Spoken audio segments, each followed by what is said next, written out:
Ukraine Russia যুদ্ধে কোন পক্ষ কত শক্তিশালী তা বোঝাতে প্রতিদিনই চলছে অস্ত্রের ঝনঝনানি।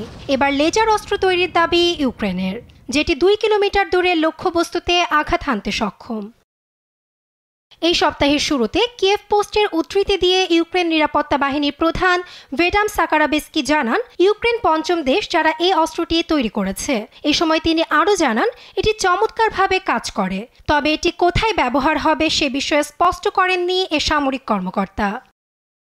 তবে অস্ত্রটি কি আদৌ ইউক্রেন তৈরি করেছে নাকি অন্য কোনো দেশ থেকে এসেছে এ সম্পর্কে প্রশ্ন থেকেই যাচ্ছে। যদিও প্রতিরক্ষা বিশেষজ্ঞদের ধারণা, এটি যুক্তরাজ্যের ড্রাগন ফায়ারের নকশা থেকে অনুপ্রেরণা নিয়ে বানানো হতে পারে। ড্রাগন ফায়ার একটি অত্যাধুনিক লেজার অস্ত্র যা আলোর গতিতে লক্ষ্যবস্তুতে আঘাত করতে পারে। অস্ত্রটির ব্যবহার যুদ্ধক্ষেত্রে ইউক্রেনকে কিভাবে সুবিধা দিতে পারে এ প্রশ্ন এখন বিশ্বমহলে। এ নিয়ে ভারতীয় গণমাধ্যম ফাস্ট পোস্টের দাবি, যদি ইউক্রেন ফ্রিজাব নামের এই অস্ত্রে আসে তবে এটি কিয়েভকে রাশিয়ার বিরুদ্ধে লড়াইয়ে বিশাল সুবিধা দিবে।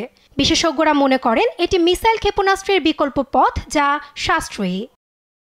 ফ্রিজাব রাশিয়ান হাইপারসোনিক মিসাইলকেও মোকাবেলা করতে সক্ষম, যা প্রতি ঘন্টায় প্রায় 6000 কিলোমিটার গতিতে যেতে পারে।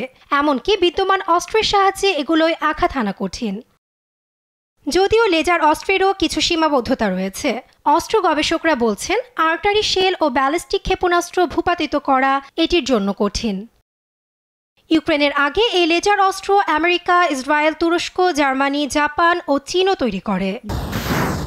নাসরিন আক্তার, নিউজ ডেস্ক, দেশ টিভি।